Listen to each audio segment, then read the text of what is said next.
प्रदेश विशेषमा आज हामीसँग हुनेछन् सम्पर्कविहीन तारा एयरको विमान अझै भेटिएन।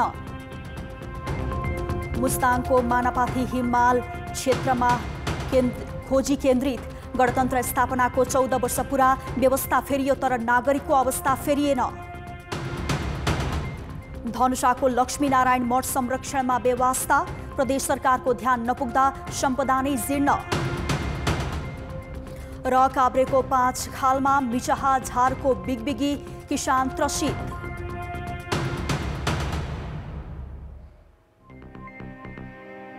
नमस्कार, म अश्विनी सिटौला। यी थिए प्रदेश विशेषका आजका सामग्री।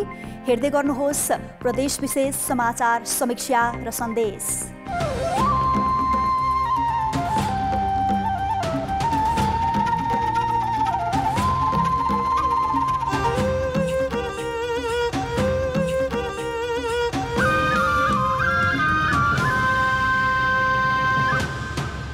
प्रदेश विशेष presented by Asian Paints। सुरुमा प्रदेश संक्षेप।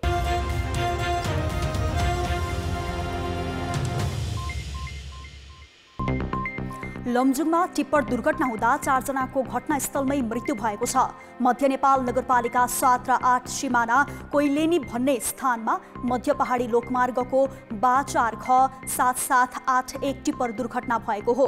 आज दिउँसो करिब 3:20 टिप्पर दुर्घटना भएको हो। दुर्घटनामा परि मृत्यु हुनेमा धादिङ जिल्ला गुजुरी गाउँपालिका 33 वर्षीय आकाश भनिने विनोद घिमिरे, तनहुँ जिल्ला ब्यासका 45 वर्षीय उत्तम नेउपाने, गोर्खाका अन्दाजी 24 वर्षीय रविन्द्र सेणाई र सल्यानका अन्दाजी 22 वर्षीय पारस शाह रहेका छन्। मृतकहरूको पोस्टमार्टमका लागि तनहुँको दमौली लगिएको प्रहरीले जनाएको छ। रामेछापका विभिन्न गाउँमा मकै बालीमा अमेरिकन फौजी किराको प्रकोप बढेसँगै किसानहरू चिन्तित भएका छन्। रामेछापका 4 वर्ष अघि खेतीबारीको अन्न बालीमा देखा परेका अमेरिकन फौजी किरा यस वर्ष पनि देखा परेको छ। मकै लगायत अन्य खाद्य बालीहरूमा देखिएको सो किराले सबै पात खाने र बिरुवा पहिलो हुँदै जाने गरेको पीडित किसानहरू बताउँछन्। मकै बाली जोगाउन किसानले विषादी छर्दा पनि किरा नियन्त्रण हुन सकेको छैन। फौजी किरा राति बढी सक्रिय हुने गरेको पाइएको छ। हामीसँग बाँकी नै छन्। धनुषाको लक्ष्मीनारायण मठ संरक्षणमा बेवास्ता, प्रदेश सरकारको ध्यान नपुग्दा सम्पदा नै जीर्ण। र काभ्रेको 5 खालमा मिचहा झारको बिगबिगी, किसान त्रसित।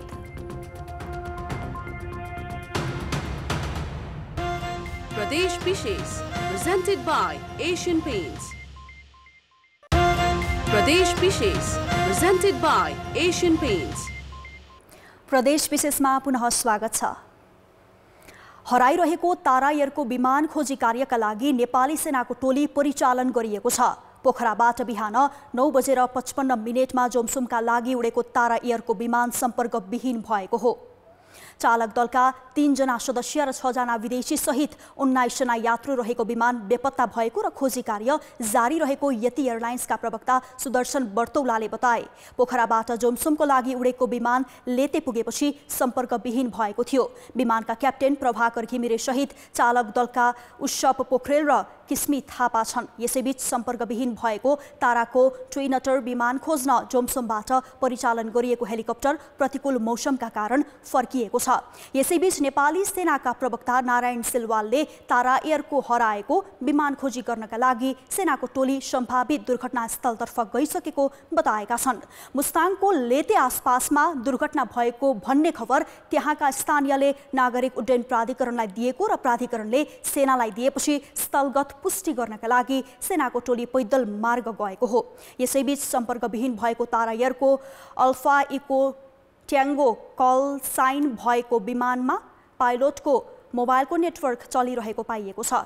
जिल्ला प्रशासन कार्यालय मुस्ताङले विमानका पाइलटको मोबाइलमा टेलिकमको नेटवर्कले काम गरिरहेको पाइएको जनाएको छ। त्यही अनुसार लोकेसन ट्रेसिङको काम भइरहेको प्रशासकीय अधिकृत देवेन्द्र राज पाण्डेले बताएका छन्। तारा एयरले सानो जहाजबाट देशका पहाडी क्षेत्रमा उडान भर्दै आएको छ।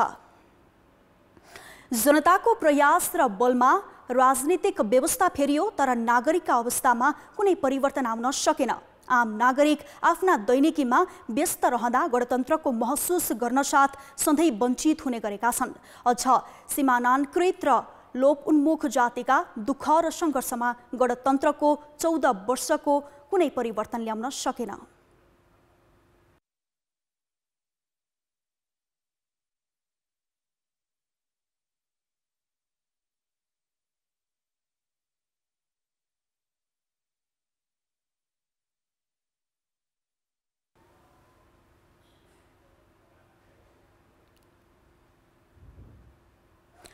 जनताको प्रयास र बलमा राजनीतिक व्यवस्था फेरियो तर नागरिकका अवस्थामा कुनै परिवर्तन आउन सकेन। आम नागरिक आफ्ना दैनिकीमा व्यस्त रहँदा गणतन्त्रको महसुस गर्नबाट सधैँ वञ्चित हुने गरेका छन्। अझ सीमानाकृत र लोप उन्मुख जातिका दुःख र सङ्घर्षमा गणतन्त्रको 14 वर्षले कुनै परिवर्तन ल्याउन सकेन। नेपालगञ्ज कोहलपुर राजमार्गदेखि 200 मिटर पश्चिमको यो बस्तीमा वर्षौंदेखि चराचुरुङ्गी मारेर जीविका चलाउँदै आएका चिडीमार जातिको दुःख बुझ्ने फुर्सद कसैलाई छैन। गुजाराका लागि चिडीमारको दैनिकी उस्तै छ। घर में चाहिए, घर वर दवा दो तो कोई कहते उधर है, कोई कहता है लानी है, अब कोई लालपुर जो नहीं बनाओ थे, बस कहो बस सुन के चले जाते हैं। एक से मंत्री आओ थे, कहो बस कहीं के सुन के बस चले जाते। मुस्किलले जुटाएको अन्न पकाउन आगो बाल्न समेत सकस भएका यिनीहरूलाई गणतन्त्रको कुनै आवाज छैन। के हो गणतन्त्र, के हो जनाधिकार? रोज कोई काम कहाँ पे, ये तो पढ़े लिखे हो, कोई नौकरी जागरी हो तो रोज के पैसा आवे। ना पानी के नहीं खाए सुविधा, ना चाउर दाल के खाए सुविधा, खेत पात है ये नहीं, काम धंधा करो तब कमाओ तो खाओ, ना कमाओ तो ऐसे भूखे बैठ रहो। व्यस्त राजमार्गमा पर्ने हवलदारपुर पश्चिमको यो गाउँका कैयौं गरिब 2 छाक जुटाउन दिन रात श्रम गर्छन्। उनीहरूलाई गोबर समेत पाइन छाडेपछि गुइठाको अभाव हुने गरेको छ। पहिला त हाम्रो चिडी मारेर चाहिँ खाने गर्थे, बेचबिखन गर्न गर्थे, तर त्यो चाहिँ अहिले कानुनिक समस्याले गर्दा त्यो चाहिँ फस्यो। चिडीमार बस्तीमा स्वच्छ खानेपानीको अभाव छ। विपन्न वर्गका बालबालिका भोकै नाङ्गै देखिन्छन्। परिवर्तनका चर्का नारा लगाउँदै आएका राजनीतिक पार्टीका नेताको भनाई, गराई र व्यवहार फरक भएकाले यी गरिबको बस्तीमा अझै खुसी भित्रन सकेको छैन। परिवर्तनको महसुस दिलाउने भन्दै चर्का नारा लगाएको पनि सुनिन थालेको 14 वर्ष भइसक्यो। तर घाँस बाँस कपासको खोजी गरिरहेका लोपन्मुख जाति यो चिडीमारको बस्तीमा परिवर्तनको महसुस कहिलेसम्म हुने? कान्तिपुर समाचारका लागि सहकर्मी सविता जीसीका साथ जे पाण्डे, हवलदारपुर, बाँके। प्रदेश सरकारहरूले पनि आज विभिन्न कार्यक्रम गरी गणतन्त्र दिवस मनाएका छन्। गणतन्त्र दिवसका अवसरमा बिहान सुदूरपश्चिमको धनगढीमा बाजा गाजासहित प्रभात फेरी निकालिएको थियो। आन्तरिक मामिला तथा कानुन मन्त्रालयमा आयोजित समारोहमा विभिन्न जात जातिका सांस्कृतिक कार्यक्रम प्रस्तुत गरिएको थियो। त्यस अवसरमा मुख्यमन्त्री तिलोचन भट्टले जनताको बलिदानीबाट प्राप्त गणतन्त्रको उपलब्धिका कारण आम नागरिकको राज्यका माथिल्ला निकायसम्म पहुँच पुगेको बताए। बोल्न पाउने, बाँच्न पाउने, आफ्नो अधिकारलाई सुनिश्चित गर्न पाउने नेपालको सबैको कल्पना र सबैको चाहना र थियो र त्यो आधारमा हामी अगाडि पनि बढेका छौं। प्रदेश विशेष प्रेजेन्टेड बाइ एशियन पेन्ट्स। प्रदेश विशेषमा पुनः स्वागत छ। मध्य प्रदेश सरकारले 4 वर्षमा ऐतिहासिक धार्मिक स्थल तथा पोखरी संरक्षणका लागि भन्दै ठूलो धनराशि खर्च गरेको छ। प्रदेशका स्थानीय सरकारको प्राथमिकतामा पनि धार्मिक स्थल र सडक नै परे। तर धनुषाको तुलसियाहीमा रहेको 250 वर्ष पुरानो स्वामी लक्ष्मी नारायण मठ संरक्षणमा भने कसैले ध्यान दिएको छैन। मध्य प्रदेशको राजधानी जनकपुर धामदेखि 22 किलोमिटर दक्षिणमा रहेको यो स्वामी लक्ष्मीनारायण मठ हो। धनुषाको तुलसियाहीमा 250 वर्ष अघि नै स्थापना गरिएको यो ऐतिहासिक एवं पुरातात्विक महत्त्वको सम्पदा जीर्ण बन्दै गएको छ। यो सम्पदा संरक्षणको पर्खाइमा हुँदा पनि न प्रदेश सरकारको ध्यान पुगेको छ, न त स्थानीय सरकारले नै चासो देखाएको छ। अहिलेसम्म व्यवस्था केही गरेको छैन। मैले कहाँबाट हानेर त्यो यो कल मैले राखिदिएको छ। तत्कालीन राजा गिरवान युद्ध शाहको आदेशमा लक्ष्मीनारायण मठको जीर्णोद्धार गरिएको थियो। भोटे पाण्डेको नेतृत्वमा 1862 सालमा जीर्णोद्धार गरिएको शिलालेखमा उल्लेख छ। 1895 सालमा मठको अगाडि ठूलो घण्टी जडान गरिएको प्रमाण पनि छ।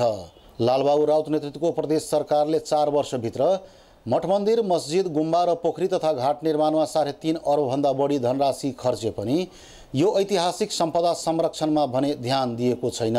जुन ऐतिहासिक ठाउँहरू छ पर्यटकीय हिसाबले महत्त्व दिएर यसपालि हामी बजेट विनियोजन गर्छौँ। त्यसो त मध्य प्रदेश सरकारका भौतिक पूर्वाधार मन्त्री राम सरोज यादव र प्रदेश नीति तथा योजना आयोगका उपाध्यक्ष डाक्टर भोगेन्द्र झा पनि यहीँका बासिन्दा हुन्, तर आफ्नै गाउँको ऐतिहासिक सम्पदा संरक्षणमा ध्यान दिएका छैनन्।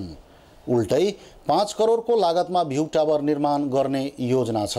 प्रदेश सरकारसँग आग्रह गर्ने हो भने आगामी अर्को वर्षको जुन नीति कार्यक्रमहरू आउनेछ त्यसमा प्राथमिकता दिनुपर्ने हो। त्रेतायुगमा मिथिलाका नरेश जनकपुत्री जानकीले पूजाका लागि तुलसी तोडेका कारण यो स्थानको नाम नै तुलस्याही हुन गएको जनविश्वास छ। तत्कालीन राजा गिरवान युद्ध शाहले भोटे पाण्डेलाई दिएको 44 बिघा जग्गामध्ये अब 2 बिघा मात्रै बाँकी छ। मठको संरक्षक गुठी संस्थानले पनि नियमित पूजा आजा बाहेक थप केही गर्न सकेको छैन। बृहत्तर जनकपुर क्षेत्र विकास परिषदले पनि यस मन्दिरको गरिमाको कुनै ख्यालै नगरी चुना सुर्खी हटाएर सिमेन्टीले प्लास्टर गरेर यसको गरिमासँग खेलबाड गरेको छ। कान्तिपुर समाचारका लागि सहकर्मी अमरकान्त ठाकुरका साथ अनिल मिश्र, तुलस्याही जब्दी, धनुषा। प्रदेश विशेष आजका लागि यति नै। प्रदेश समाचारहरूको साथमा भोलि फेरि आउनेछौँ। कान्तिपुर टेलिभिजन हेर्दै गर्नुहोला। नमस्ते।